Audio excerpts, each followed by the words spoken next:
I am in the last sort of stage of finishing the second sphere, and I felt totally stuck. This video is what I then did, and the process that I often take when I'm feeling completely overwhelmed, unclear as to where I'm going and a path forward. I'm hitting a wall. I'm just sort of like, I don't know what I'm doing. I don't know where I'm going. Do I want more metal mesh? I'm not sure.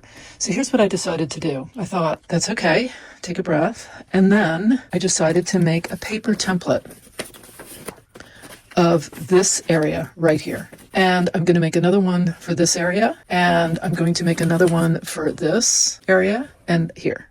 I then found this. This started as a collage. I then added stitching to it. You can see there's a lot of stitching. I'm going to cut this up and insert it in here. There's this big area that needs to be filled. For now, I'm going to work with the paper, and that's my next baby step. This is my template that I'm going to work with, and I have to sort of look at where it fits. All right, so I'm going to do that, and then I'll work with this one, and then I'll make my way over. This is what I do. When I'm stuck, I think, what is going to be my next step? And if I have no idea, which I really didn't, then I ask myself, what is going to make this easier? And that's when I did the templates. That was going to make it easier. So now I have the templates, but what's my next step now? And this is a weird shape, so I could mess around with this and try to get something going here. So I think that's what I'm going to do. Here it is, using that template and using that water-soluble stabilizer. And my plan is to wrap this cord around the outer edge, but I don't want to do that yet until I've filled in this piece.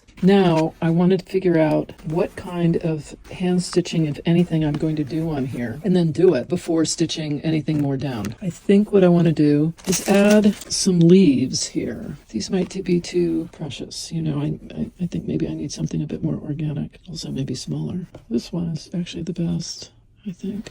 So maybe I add that. A quick update on where I am. By the way, I thought I'd have finished this by now. Okay, so here's what I've done. I have this, as you can see, it's not attached, and this is attached on this side, but not here. What I did was I took this material and I machine stitched it to one edge here, because this here wasn't really easily fitting without pulling it from the frame, and I need it to come here to fit. So I figure I'm going to stitch this down here. This gives me a little leeway. I can then couch this if I feel like it after I've stitched it down, but for now I'm just going to stitch it down and see where I'm at. So I'm just couching with the same thread that I've been using here. I think this is working out. I just want to reiterate how I began, which is to say that even the smallest, tiniest little step forward is momentum, and that's good enough. It's okay not to have it all figured out.